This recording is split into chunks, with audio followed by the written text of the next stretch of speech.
Hi friends, in this lecture we are going to discuss about plant water relation. Actually plant water relation हा 11th स्टँडर्डला असलेला जो काही topic आहे तो topic 12वीला introduce झालेला आहे. तर सगळ्यात आधी टॉपिकच्या सुरुवातीलाच मी बोर्डच्या टॉपिकचं नाव घेतलेलं नव्हतं. प्लांट वॉटर रिलेशन हे ॲक्च्युली ट्रान्सपोर्टिंग प्लांट्स या NCERT टॉपिकचं जे काय नाव बोर्डच्या टॉपिकमध्ये जे दिलं गेलेलं आहे ते प्लांट वॉटर रिलेशन आहे. तर आता तो मुद्दा आलेला आहे म्हणून मी प्लांट वॉटर रिलेशनबद्दल बोलतोय. तर we know that actually what is the role of water in life of organisms. सजीवांच्या आयुष्यामध्ये पाण्याचा रोल बराचसाच आहे. तसं आपण बघायला गेलं तर तुम्ही म्हणणार आंघोळ करायला वापरू शकतो, पाणी प्यायला वापरू शकतो, स्वयंपाकासाठी वापरू शकतो. तर तेवढंच नाही नको आहे आपल्याला. तर पाण्याचा रोल एक रामबाण उपाय म्हणून आपल्या लाईफमध्ये होत असतो. त्याला एलिक्झिर ऑफ लाईफ असं म्हणतो आपण. तसंच तो प्लांटच्या आयुष्यामध्ये सुद्धा सगळ्यात महत्त्वाचा आहे. प्लांट्स पाण्याशिवाय जगू शकत नाहीत हे सुद्धा आपल्याला माहीत आहे. झाडे लावा झाडे जगवा हे बरोबर आहे, पण ते कुणाच्या बेसिसवरती बरोबर आहे तर पाण्याच्या बेसिसवरती बरोबर आहे. जर तुम्ही पाणीच घातलं नाही तर झाड जगणार नाही. त्यामुळे पाण्याला महत्त्व फार आहे, अनन्यसाधारण असं महत्त्व आहे. म्हणून त्याला एलिक्झिर ऑफ लाईफ असं म्हणतो. म्हणजे तो एकमेव रामबाण उपाय आहे जो सगळ्या गोष्टींसाठी चालू शकतो. पाणी हे जीवन आहे, पाणी हे आयुष्य आहे, हे आपल्याला माहीतच आहे, आपण शिकत आलेलं आहे. तर प्लांट आणि वॉटरचं रिलेशन कुठल्या पद्धतीचं आहे, प्लांटच्या शरीरामध्ये ज्या रासायनिक क्रिया होत असतात, अभिक्रिया होत असतात, पाणी कुठं कुठं उपयोगी पडतं आणि पाणी का महत्त्वाचं आहे हे आपण आता या लेक्चरमध्ये बघणार आहे. तर सगळ्यात महत्त्वाचं म्हणजे काय, तर पहिल्यांदा आपण प्लांट वॉटर रिलेशन चालू करू. Plant water relation. आता मी म्हणलं त्याप्रमाणे ह्या दोघांचं नातं काय आहे, पाणी आणि जल आणि वनस्पती याचं नातं नेमकं काय आहे. तर actually water is considered as elixir of life. म्हणजे काय, तर तो हा एक रामबाण उपाय असा आहे, elixir of life. Water provides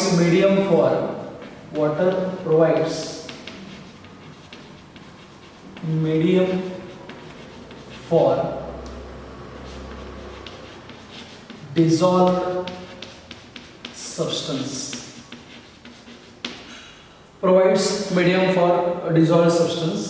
third त्याचा सिग्निफिकन्स जर आपल्याला बघायचं म्हटलं तर जो सेलच्या आतल्या बाजूला प्रोटोप्लाझम प्रेझेंट आहे, म्हणजे सायटोप्लाझम प्लस न्यूक्लिओप्लाझम, तर त्या प्रोटोप्लाझममध्ये जवळपास 90 ते 95% हे पाण्याचं प्रमाण आहे. लक्षात ठेवा, सेलमध्ये आतल्या बाजूला जे सायटोप्लाझम प्रेझेंट आहे त्याच्यामध्ये 90 ते 95% हे पाण्याचं कंटेंट प्रेझेंट आहे, पाणी तेवढं प्रेझेंट आहे. तर नेक्स्ट पॉईंट आहे पाण्याचं महत्त्व, पाण्याच्या प्रॉपर्टीज सुद्धा आपल्याला याबरोबर बघायच्या आहेत. पाण्याची सगळ्यात महत्त्वाची प्रॉपर्टी म्हणजे काय, it is in a liquid state at room temperature. जे टेम्परेचर आपल्या सराउंडिंगला प्रेझेंट असते त्या टेम्परेचरला वॉटर जे असते ते वॉटर लिक्विड फॉर्ममध्ये असते. नेक्स्ट पॉईंट आहे, it is a best solvent म्हणून आपण वॉटरचा उल्लेख करू शकतो किंवा आपण कन्सिडर करतो बेस्ट सॉल्वंट आहे. त्याचबरोबर इट इज अ इनर्ट म्हणजे इनॲक्टिव्ह इनऑर्गॅनिक कंपाऊंड. पाणी हे इनऑर्गॅनिक आहे, लक्षात ठेवा, पाणी हे इनऑर्गॅनिक आहे. म्हणजे इनर्ट याचा अर्थ इनॲक्टिव्ह, ज्वलनशील वगैरे असा काही प्रकार नाही आहे. जसं रॉकेल पेट्रोल असते की जे ॲक्च्युली ज्वलनशील आहे किंवा त्याचं रिॲक्शन्स होतात किंवा बाकीचे जे लिक्विड्स आहेत त्याचे रिॲक्शन्स होतात जर ते सराउंडिंगला ॲक्ट झालं तर. पण वॉटरचं तसं नाही आहे, कारण water one of the very important inorganic, सगळ्यात महत्त्वाचा इनऑर्गॅनिक कंपाऊंड आहे. त्याचबरोबर त्याचा जर pH कन्सिडर केला, पाण्याचा pH कन्सिडर केला तर न्यूट्रल pH आहे, पाण्याचं न्यूट्रल pH आहे. त्याच्यानंतरची जर प्रॉपर्टी बघायचं म्हणलं तर बेस्ट ट्रान्सपोर्ट मीडियम, ट्रान्सपोर्टसाठी चांगल्या पद्धतीचं एक मीडियम. कशासाठी, तर for dissolved minerals and food molecule. For dissolved mineral and food molecule.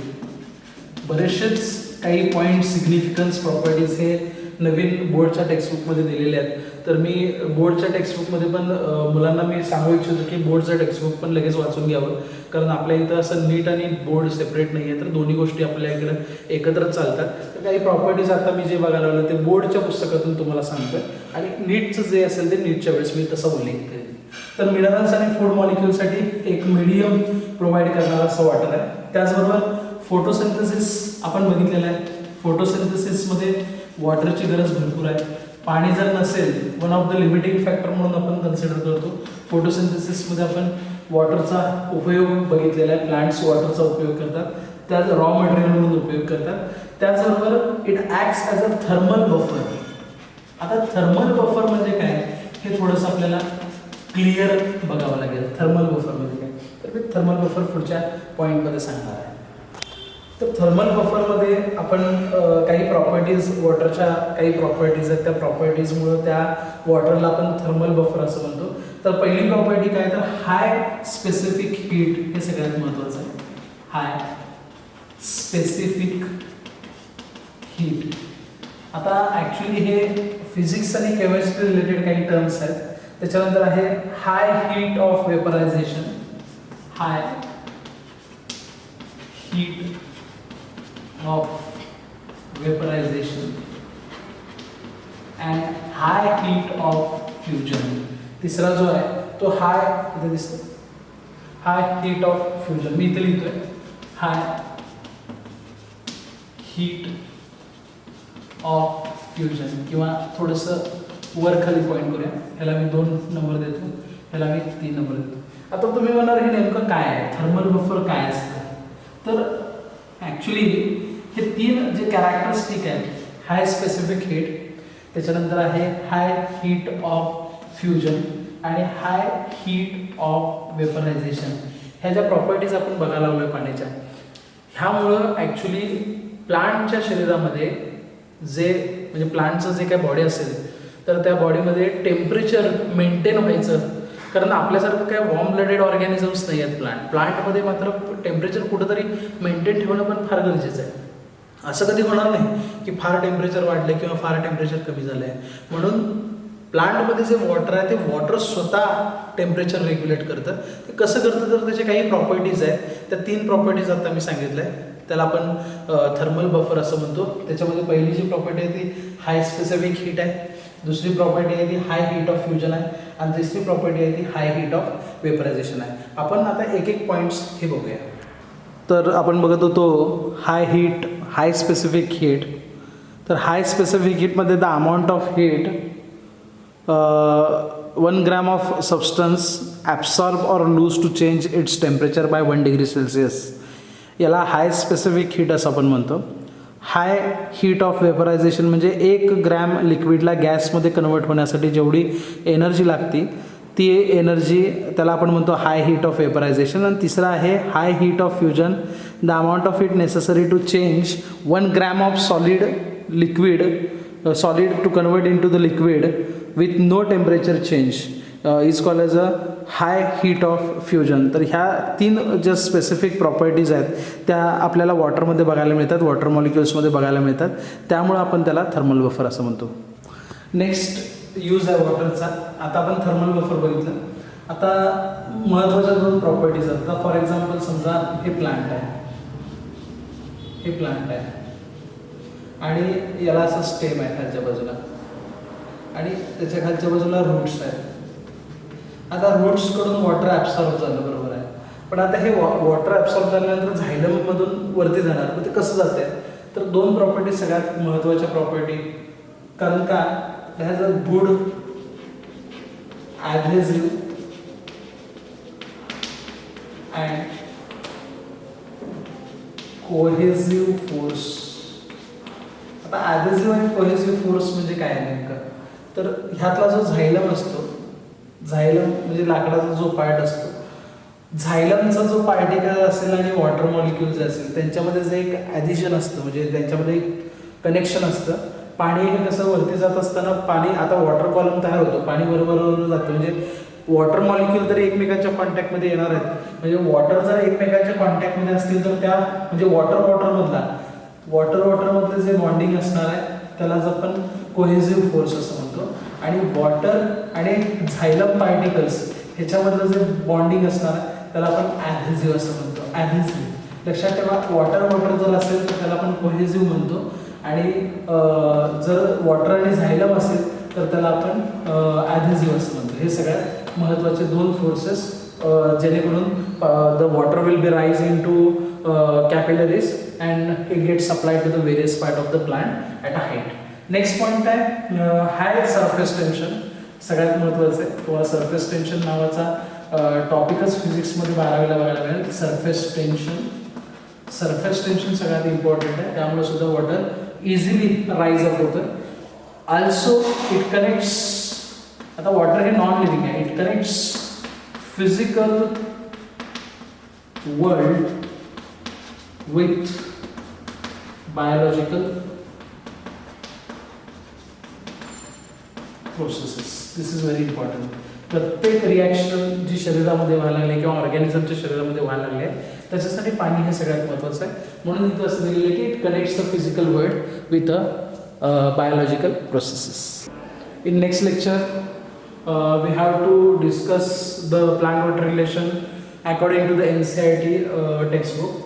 First point आहे की पाणी आणि प्लांट म्हणजे जल आणि वनस्पती यांच्यातलं जे रिलेशन आहे ते आपल्याला काही एक्झाम्पल्समधून सुद्धा बघता येईल. जसं वॉटर मिलॉन, ज्याला आपण कलिंगड असं म्हणतो, वॉटर मिलॉन हे अगदी रसाळ असते. तर ह्याच्यामध्ये जवळपास 92% ऑफ वॉटर इज प्रेझेंट. त्याचबरोबर अजून एखादं एक्झाम्पल घ्यायचं म्हटलं तर हर्बॅशियस प्लांट्स काही आहेत. हर्बॅशियस प्लांट, त्या हर्बॅशियस प्लांटमध्ये जर तुम्ही एक 10 ते 15% वेट जर त्याच्या शरीराचा वेट जर सोडला तर म्हणजे ॲक्च्युली त्याच्यात फ्रेश वॉटरपैकी 10 to 15% फक्त ड्राय मॅटर असतं, ड्राय वेट असतं. आणि राहिलेलं शिल्लक 85% त्याच्यात पाणी असतं. हे 10 ते 15% पाणी नाही आहे, 85% पाणी असतं याच्यामध्ये. हे सगळ्यात महत्त्वाचं आहे. तिसरा पॉईंट जर बघायचा म्हणला तर जर समजा प्लांटचा वुडी पार्ट जर कन्सिडर केला, वुडी पार्ट, तर कम्पॅरेटिव्हली थोडंसं कमी पाणी असतं, लेस वॉटर इज प्रेझेंट. त्याचबरोबर जर तुम्ही सॉफ्ट पार्ट एखादा जर कन्सिडर केला प्लांटचा, एकदम सॉफ्ट पार्ट आहे, तर ऑब्विसली ह्याच्यात थोडंसं पाण्याचं प्रमाण जास्त असेल, वुडी पार्टपेक्षा जास्त असेल. त्याच्यानंतर जे आपल्याला सीड्स दिसतात ते ॲक्च्युली ड्राय असतात. ड्राय असून देखील त्याच्यामध्ये पाण्याचा कंटेंट असतो, वॉटर कंटेंट प्रेझेंट, आणि म्हणूनच ते रुजून त्याला अंकुर फुटतं आणि त्याचं मग प्लांट तयार होतं. जर पाणीच नसतं तर ड्राय सीड्स आहे, त्याला अंकुर फुटलंच नसतं आणि त्याच्यातनं प्लांट बाहेर पडलंच नसतं. 6व्या नंबरला जेवढं पाणी प्लांट्स घेतात, ॲब्सॉर्ब करतात, तसं प्लांट हवेत ते पाणी वाफेच्या माध्यमातून सुद्धा सोडतात. त्याला आपण ट्रान्सपिरेशन असं आपण म्हणतो. त्या ट्रान्सपिरेशनबद्दल आपण डिटेल बघायचं आहे. पुढे ट्रान्सपिरेशनचे टाईप्ससुद्धा आहेत. आता एखादा मॅच्युअर प्लांट जर कन्सिडर केलं, मॅच्युअर कॉर्न प्लांट जर कन्सिडर केलं, हे सगळं लक्षात ठेवा, एक्झाम्पल्स आहे. मॅच्युअर कॉर्न प्लांट, कॉर्न असतं, कॉर्न प्लांट जर कन्सिडर केलं तर ते mature corn plant absorb almost 3 liter of water in a day. 3 liter of water per day. एका दिवसाला कॉर्न प्लांट असतं ते जवळपास 3 लिटर पाणी हे ॲब्सॉर्ब करतं. त्याचबरोबर मस्टर्ड प्लांट जे असतं, मस्टर्ड प्लांट, थोडीशी जागा, मस्टर्ड प्लांट जे असतं इथे मस्टर्ड प्लांट हे स्वतःच्या शरीराच्या वेटपेक्षा, मस्टर्ड प्लांट जे असतं ते स्वतःच्या शरीरापेक्षा किंवा स्वतःच्या शरीरा एवढं इक्वल हे 5 तासात तेवढं पाणी पितं ते. म्हणजे आता मस्टर्ड प्लांटचं एक टिपिकल कॅरेक्टर जर MCQला विचारले तर लक्षात ठेवा, मस्टर्ड प्लांट जे आहे स्वतःचं जेवढं वेट आहे, त्या प्लांटचं जेवढं स्वतःचं वेट आहे तेवढं पाणी ते 5 तासामध्ये ॲब्सॉर्ब करतं. लक्षात ठेवा. Typical one, this is typical one. They will going to ask a question on this concept. High demand of water असल्यामुळं वॉटर हे लिमिटिंग फॅक्टर आहे. प्लांटचं जे ग्रोथ आणि डेव्हलपमेंट आहे किंवा त्याची जी प्रोडक्टिव्हिटी आहे हे कम्प्लीट पाण्यावरती डिपेंड असल्यामुळं पाणी कुठेतरी जाऊन एक लिमिटिंग फॅक्टर बनतं आणि त्याचं आपल्याला आश्चर्य करण्यासारखी म्हणजे आपल्याला त्या गोष्टीचे आश्चर्य करण्यासारखं पॉईंट आपल्याला मिळत नाही, कारण पाणी हे सगळ्यात महत्त्वाचं आहे. पाण्यामुळंच जीवन आहे आणि पाण्यामुळंच ह्या वनस्पती वाढणार आहेत, त्याचं प्रोडक्टिव्हिटी वाढणार आहे, त्याची ग्रोथ आणि डेव्हलपमेंट वाढणार आहे. So this is the plant water relation. Thank you.